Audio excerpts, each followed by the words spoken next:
Sentyabrın 28'inde ölkə ərazisində hava arabir yağıntılı olacaq. Milli Hidrometeorologiya Xidmətindən kanalımıza bildirilib ki, sabah Bakıda və Abşeronda bəzi yerlərdə yağış yağacaq. Səhər tədricən zəifləyəcək, gün ərzində isə yağmursuz olacaq. Mülayim şimal-qərb küləyi gündüz şimal-şərq küləyi ilə əvəz olunacaq. Temperatur gecə 14-16, gündüz 18-20 dərəcə isti, atmosfer təzyiqi isə 765 mm civə sütun olacaq.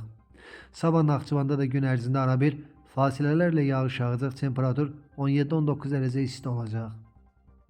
Şimal və qərb rayonlarından başlayaraq bəzi yerlərdə arabir yağış yağacaq, şimşək çaxacaq. Ayrı-ayrı yerlərdə leysan xarakterli olacaq, dolu düşəcək. Yüksək dağlıq ərazilərdə qar yağacaq. Gündüzdən əksər rayonlarda yağıntılar kəsiləcək, bəzi yerlərdə duman olacaq, şərq küləyi əsəcək. Temperatur gecə 12-16, gündüz 18-22, dağlarda gecə 1-5, gündüz 5-8 dərəcə isti olacaq. İstənilən hava şəraitində hər birinizə xoş əhval-ruhiyyə arzu edirik.